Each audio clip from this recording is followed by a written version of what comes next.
ඔබ සැමට තෙරුවන් සරණයි. අද අපි කතා කරන්නේ බුදුන් වහන්සේගේ උතුම් ගුණ නමයෙන් පළමුවැන්න වන අරහන් බුදු ගුණය පිළිබඳවයි. අප බොහෝ දෙනෙක් දිනපතා ඉතිපිසෝ භගවා අරහන් සම්මා සම්බුද්ධෝ යන බුදුගුණ පාඨය සත්‍යයනා කරනවා. නමුත් අරහන් යන වචනේ ගැඹුරු අර්ථය ගැන සොයා බලන්නේ කී දෙනෙක්ද?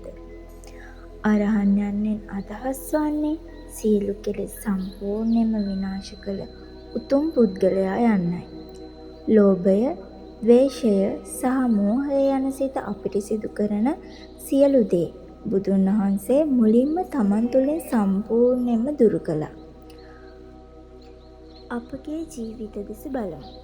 අපිට තරහ යන අවස්ථා තියෙනවා.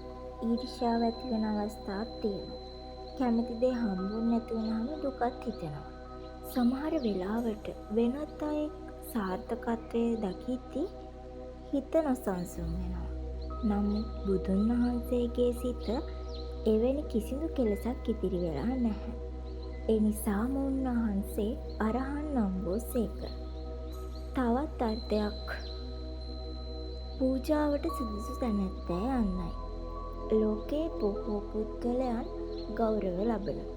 නමුත් බුදුන් වහන්සේ වැනි පරිපූර්ණ ගුණයන්ගෙන් යුත් කෙනෙක් හොයාගන්න බෑ.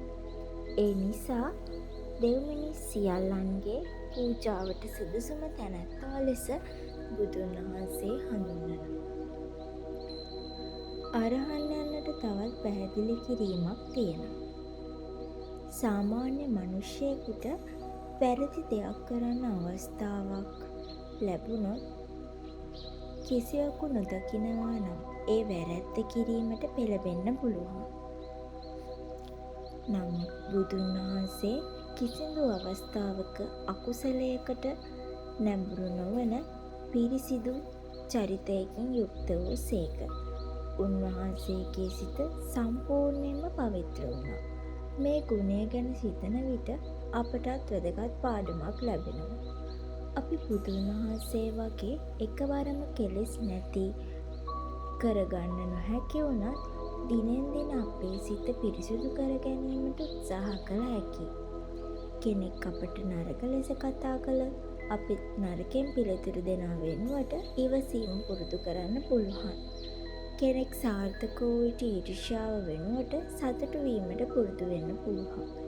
මෙන්න මේ ආකාරයට අපගේ ජීවිතයේ කෙලෙස් ටිකෙන් ටික අඩු කර ගැනීම අරහන් බුදු ගුණයේ සිහිකිරීමෙන් ලැබෙන ප්‍රායෝගික ප්‍රතිලාභයකි. බුදුන් වහන්සේ ජීවිතයේ දෙස බලන විට අපට පෙනෙන්නේ උන්වහන්සේ කිසිම අවස්ථාවක තමන්ගේ වාසිය ගැන පමණක් හිතුවේ නැති බව.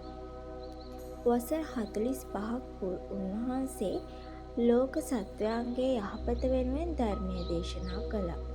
දුප්පත් අය, රජවරු, ගොවියන්, වෙළෙන්දන්, කාන්තාවන්, ළමුන් කවුරුන් වුවත් සමාන කරුණාවෙන් පිළිගත්තා. මෙවැනි අසීමිත කරුණාවක් ඇතිවීමට හේතුව වූයේ සියලු කෙලෙස් විනාශ කර තිබීමයි. අද ලෝකයේ බොහෝ දුක් ගැටලු ඇතිවන්නේ මිනිසුන්ගේ ලෝභය, තරහ සහ නොදැනුවත්කම හින්දා. යුද්ධ, ගැටුම්, වෛරය, පවුල් ප්‍රශ්න මේ සියල්ලේම මුල කෙලෙස් තුල පවතිනවා. බුදුන් වහන්සේ අරහන් වූ නිසා මේ සියලු දුක් වලින් නිදහස් වූ සේක. අපටත් ඒ මාර්ගයේ ගමන් කිරීමට උන්වහන්සේ මඟ පෙන්වා දුන්නා. එබැවින් අරහන් බුදු ගුණය මෙනෙහි කිරීම යනු බුදුන් වහන්සේට වන්දනා කිරීම පමණක් නොවේ. ඒ අපගේ ජීවිතය දෙස බලමින් මම අද කෙලෙස් අඩු කරගත්තේ කොහොමද යන්න විමසා බැලීමක්ද වෙනවා. දිනපතා මිනිත්තු කිහිපයක් හෝ බුදු ගුණ සිහි කරමින් භාවනා කිරීමෙන් හිතට සැනසීමක් ලැබෙනවා. බිය අඩු වෙනවා, කෝපය අඩු වෙනවා, හිතේ ශ්‍රද්ධාව වැඩි වෙනවා. අවසන් වශයෙන් මතක තබා ගනිමු. අරහන් යනු සියලු කෙලෙස් නැසූ පූජාවට සුදුසු පරිපූර්ණ ලෙස පවිත්‍ර වූ තථාගත බුදුන් වහන්සේගේ උතුම් ගුණයකි. අපි දිනෙන් දින යහපත් සිතුවිලි වර්ධනය කරමින් අකුසල් දුරු කරමින් බුදුන් වහන්සේ පෙන්වා දුන් මාර්ගයේ ගමන් කිරීමට උත්සාහ කරමු. තෙරුවන් සරණයි. ඔබ සැමට නිදුක් නිරෝගී සුබ දවසක් වේවා.